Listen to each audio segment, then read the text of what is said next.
आज मैं आपको कुछ शिकारी औरतों के किस्से सुनाऊंगा। मेरा ख्याल है कि आपका भी कभी उनसे वास्ता पड़ा ही होगा। मैं बम्बई में था। फिल्मिस्तान से आमतौर पर बिजली की ट्रेन से 6 बजे घर पहुंच जाया करता था।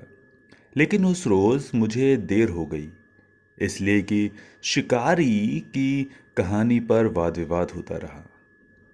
मैं जब बम्बई सेंट्रल स्टेशन पर उतरा तो मैंने एक लड़की को देखा जो थर्ड क्लास कंपार्टमेंट से बाहर निकली।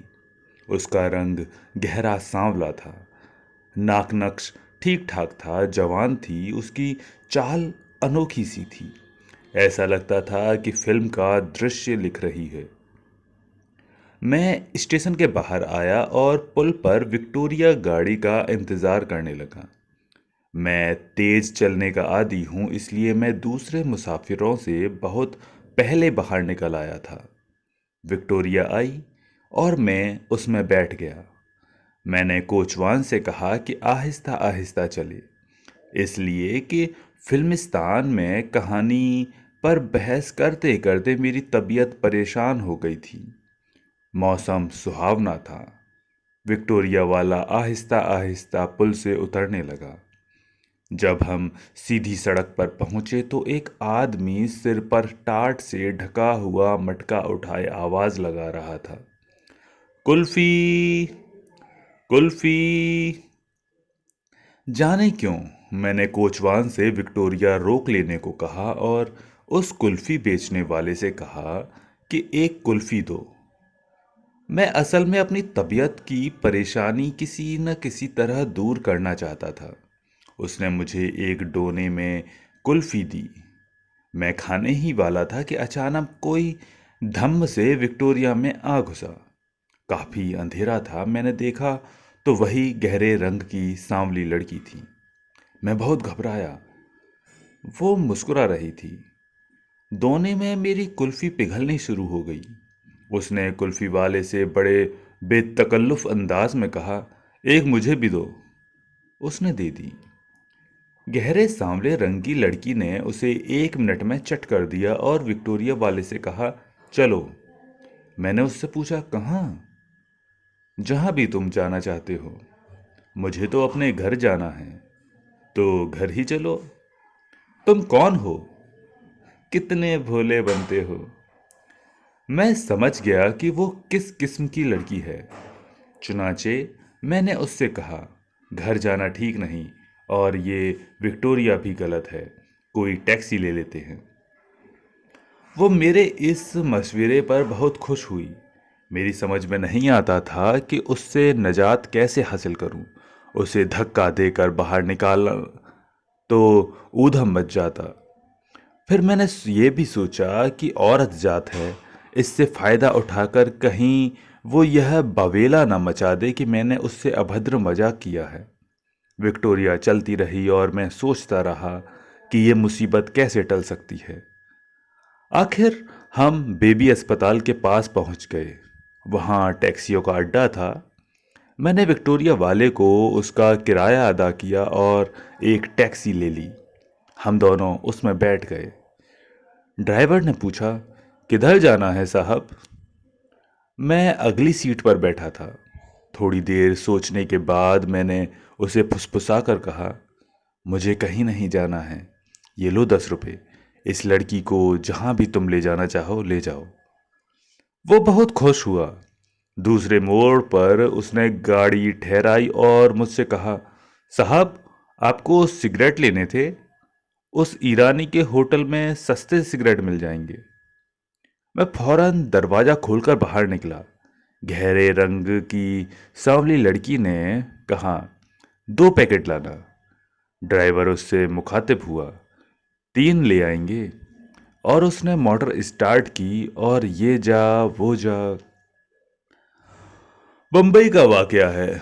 मैं अपने फ्लैट में अकेला बैठा था। मेरी बीबी शॉपिंग के लिए गई हुई थी कि एक घाटन जो बड़े तीखे नैन नक्श वाली थी बेधड़क अंदर चली आई। मैंने सोचा शायद नौकरी की तलाश में आई है, मगर वो आते ही कुर्सी पर बैठ गई। मेरे सिगरेट केस से एक सिगरेट निकाला और उसे सुलगाकर मुस्कुराने लगी। मैंने उससे पूछा, कौन हो तुम पहचानते नहीं? मैंने आज पहली दफा तुम्हें देखा है। लाला, झूठ मत बोलो, 2 रोज देखा है। मैं बड़ी उलझन में गिरफ्त हो गया। लेकिन थोड़ी देर बाद मेरा नौकर फजलदीन आ गया। उसने उस तीखे नैन नक्श वाली घाटन को अपने कब्जे में ले लिया। ये वाकया लाहौर का है। मैं और मेरा एक दोस्त रेडियो स्टेशन जा रहे थे। जब हमारा तांगा असेंबली हॉल के पास पहुंचा तो एक तांगा हमारे पीछे से निकलकर आगे आ गया। उसमें एक बुर्कापोश औरत थी जिसकी नकाब अधखुली थी। जब मैंने उसकी तरफ देखा तो उसकी आंखों में अजीब किस्म की शरारत नाचने लगी। मैंने अपने दोस्त से, जो पिछली सीट पर बैठा था, कहा, यह औरत बदचलन मालूम होती है, तुम ऐसे फैसले मत किया करो। अच्छा जनाब, मैं आइंदा एहतियात से काम लूंगा। बुर्कापोश औरत का तांगा हमारे तांगे के आगे आगे था। वो टकटकी लगाए हमें देख रही थी। मैं बड़ा बुज़दिल हूँ, लेकिन उस वक्त मुझे शरारत सूझी और मैंने उसे हाथ के इशारे से आदाब अर्ज कर दिया। उस आधे ढके चेहरे पर मुझे कोई प्रतिक्रिया नजर न आई, जिससे मुझे बड़ी मायूसी हुई। मेरा दोस्त कटने लगा। आपको मेरी इस नाकामी से बड़ी खुशी हुई। लेकिन जब हमारा तांगा शिमला पहाड़ी के पास पहुंच रहा था तो बुर्कापोश औरत ने अपना तांगा ठहरा लिया और मैं ज़्यादा विस्तार में जाना नहीं चाहता। वो उठी, नकाब के अंदर से मुस्कुराती हुई आई और हमारे तांगे में बैठ गई, मेरे दोस्त के साथ। मेरी समझ में ना आया क्या किया जाए। मैंने उस बुर्कापोश औरत से कोई बात न की और तांगे वाले से कहा कि वो रेडियो स्टेशन का रुख करे। मैं उसे अंदर ले गया। डायरेक्टर साहब से मेरे दोस्ताना ताल्लुक थे। मैंने उनसे कहा, ये खातून हमें रास्ते में पड़ी हुई मिल गई, आपके पास ले आया हूँ और दरख्वास्त करता हूँ कि इन्हें यहाँ कोई काम दिलवा दीजिए। उन्होंने उसकी आवाज़ का इम्तिहान करवाया, जो काफ़ी संतोषजनक था। जब वो ऑडिशन देकर आई तो उसने बुर्का उतारा हुआ था। मैंने उसे गौर से देखा। उसकी उम्र 25 के करीब होगी। रंग गोरा, आंखें बड़ी बड़ी, लेकिन उसका जिस्म ऐसा मालूम होता था जैसे शकरकंदी की तरह भूमल में डालकर बाहर निकाला गया है। हम बातें कर रहे थे कि इतनी में चपरासी आया। उसने कहा, बाहर एक तांगे वाला खड़ा है, वो किराया मांगता है। मैंने सोचा शायद ज़्यादा अरसा गुजरने पर वो तंग आ गया है। चुनाचे मैं बाहर निकला। मैंने अपने तांगे वाले से पूछा, भाई क्या बात है, हम कहीं भागे तो नहीं जा रहे? वो बड़ा हैरान हुआ। क्या बात है सरकार? तुमने कहला भेजा कि मेरा किराया अदा कर दो। मैंने जनाब किसी से कुछ नहीं कहा। उसके तांगे के साथ दूसरा तांगा खड़ा था। उसका कोचवान, जो घोड़े को घास खिला रहा था, मेरे पास आया और बोला, वो औरत जो आपके साथ गई थी कहाँ है? अंदर है। क्यों? जी उसने मेरे 2 घंटे खराब किए हैं। कभी इधर जाती थी कभी उधर। मैं तो समझता हूँ कि उसको मालूम ही नहीं था कि उसे जाना कहाँ है। अब तुम क्या चाहते हो? जी मैं अपना किराया चाहता हूँ। मैं उससे लेकर आता हूँ। मैं अंदर गया। उस बुर्कापोश औरत से, जो अपना बुर्का उतार चुकी थी, कहा, तुम्हारा तांगे वाला किराया मांगता है। वो मुस्कुराई। मैं दे दूंगी। मैंने उसका पर्स, जो सोफे पर पड़ा था, उठाया, उसको खोला, मगर उसमें एक पैसा भी नहीं था। बस के चंद टिकट थे और 2 बालों की पिनें और एक वाहियात किस्म की लिपस्टिक। मैंने वहाँ डायरेक्टर्स के दफ्तर में कुछ कहना मुनासिब न समझा। उनसे विदा मांगी। बाहर आकर उसके तांगे वाले को 2 घंटे का किराया अदा किया और उस औरत को अपने दोस्त की मौजूदगी में कहा, तुम्हें इतना तो ख्याल होना चाहिए था कि तुमने तांगा किया है और तुम्हारे पास एक कौड़ी भी नहीं। वो खिसियानी सी हो गई। मैं आप बड़े अच्छे आदमी हैं। मैं बहुत बड़ा हूँ। तुम बड़ी अच्छी हो। कल से रेडियो स्टेशन आना शुरू कर दो। तुम्हारी आमदनी की सूरत पैदा हो जाएगी। ये बकवास जो तुमने शुरू कर रखी है उसे छोड़ दो। मैंने उसे मजंग के पास छोड़ दिया। मेरा दोस्त वापस चला गया। संयोगवश मुझे एक काम से वहां जाना पड़ा। देखा कि मेरा दोस्त और वो औरत इकट्ठे जा रहे थे। ये भी लाहौर का ही वाकया है। चंद रोज हुए मैंने एक दोस्त को मजबूर किया कि वो मुझे 10 रुपए दे। उस दिन बैंक बंद थे। उसने क्षमा मांगी, लेकिन जब मैंने उस पर जोर दिया कि वो किसी न किसी तरह 10 रुपए पैदा करे, इसलिए कि मुझे अपनी इल्लत पूरी करनी है जिससे तुम बखूबी वाकिफ हो, तो उसने कहा, अच्छा, मेरा एक दोस्त है, वो शायद इस वक्त कॉफ़ी हाउस में होगा, वहाँ चलते हैं, उम्मीद है काम बन जाएगा। हम दोनों तांगे में बैठकर कॉफ़ी हाउस पहुँचे। माल रोड पर बड़े डाकखाने के करीब एक तांगा जा रहा था। उसमें नसवारी रंग का बुर्का पहने एक औरत बैठी थी। उसकी नकाब पूरी की पूरी उठी हुई थी।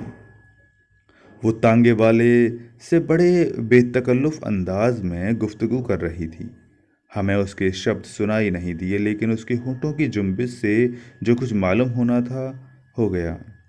हम कॉफ़ी हाउस पहुँचे तो उस औरत का तांगा भी वहीं रुक गया। मेरे दोस्त ने अंदर जाकर 10 रुपयों का बंदोबस्त किया और बाहर निकला। वो औरत नसवारी बुर्के में जाने किसका इंतज़ार कर रही थी। हम वापस घर आने लगे तो रास्ते में खरबूजों के ढेर नज़र आ गए। हम दोनों तांगे से उतरकर खरबूजे परखने लगे। हमने आपस में फैसला किया कि अच्छे नहीं निकलेंगे, क्योंकि उनकी शक्ल व सूरत बेढंगी थी। जब उठे तो क्या देखते हैं कि वही नसवारी बुर्का तांगे में बैठा खरबूजे देख रहा है। मैंने अपने दोस्त से कहा, खरबूजा खरबूजे को देखकर रंग पकड़ता है। आपने अभी तक एक नसवारी रंग नहीं पकड़ा। उसने कहा, हटाओ जी, ये सब बकवास है।